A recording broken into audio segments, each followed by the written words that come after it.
subax wanaagsan. saaka waxaan u jeclaystay inaad halka isugu timaadaan inaan idinkala hadlo waxyaalaha aan isleeyahay danta caamka ah waxay ku xiran tahay shaqadiina iyo ragga badidiisa waxaa suuro gasha inaanu iska naqaan bannaanka laakiin cadaalada ragga haya in haddana aanu wejiga iska baranno anigu inaan barto waxaa suuro gasha iyagu intooda badano inay yaqaaneen saad u tihiin dowladdu waxay ka koobantaa xubno badan oo xubnahaas badan mid walba haddii ay hawsheeda sida xalaasha u haysato dowladnimadii markaas ay suuro geli karto xubinta adinku aad haysaan waxay ka mid tahay xubnaha qiimaha dheer u leh dowladnimada suurowgeeda haddii aynan jirin ama aynan caafimaad qabinna ay dhici karto dowladnimadaasu mid magaca inay noqoto haddaynu maskaxdeenna dib ugu noqonno waxaynu arkaynaa iyada oo dalkoo idinaba uu si u ba'sanaa oo si aan hufnayn us ahaa haddana dhutinta weynu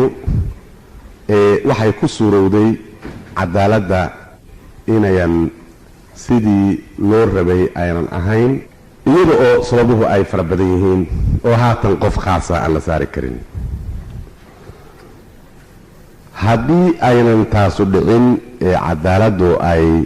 ku joogi lahayd amaba loo dayn lahaa hawsheedii inay sidii xaqa u qabsato ma ay dhici karin haba yaraata ee maamulkii xumaa oo dalka lumiyey dibna u dhigay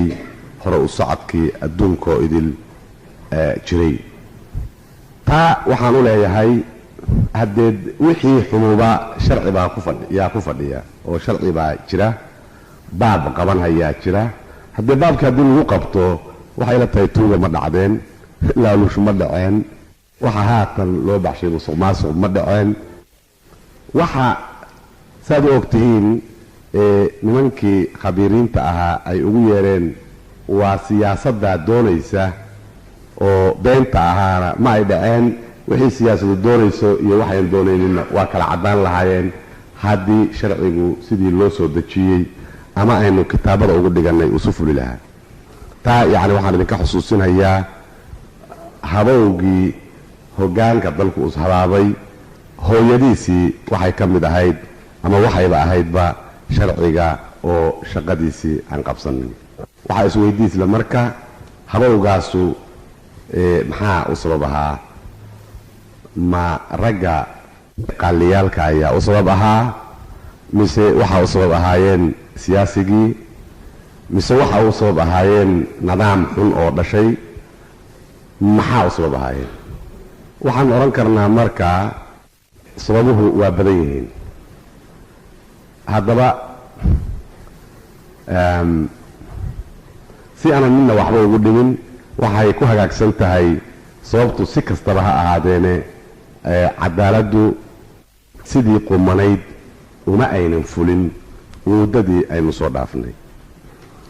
maanta taariikhdeennu meelo dheer bay ka soo bilaabatay laakiin 21kii oktoobar waxay furtay baal cusub maanta baalkaas cusub ayaynu wax ku qoranaynaa isaguna waxa weeye wax walba dhabbihii xalaasha ahaa inay ku fulaan cadaaladdu waa inay ku fushaa qolada sharciga samaysaa waa inay ku fushaa qolada shaqada maamulka dowladduna waa inay ku fushaa shicbiga soomaaliyeed waa inuu ku fulaa nin shaqaaluhu waa inuu ku fulaa beerleydu waa inay ku fushaa xoolo dhaqatadu waa inay ku fushaa dadka tacliintu waa inay ku fulaan nin walba waddo cad buu leeyahay waddadiisa waa inay ku socdaan taasu waxay marka suuro gelinaysaa dad qoom ah oo dowlad ah oo socda oo sharaf leh inaynu noqonno ayay suuro gelinaysaa haddii qolaba dhabbaha xaqa ay ka leexato oo u weydaarato qolada kale dhabbaheeda wax walba markaa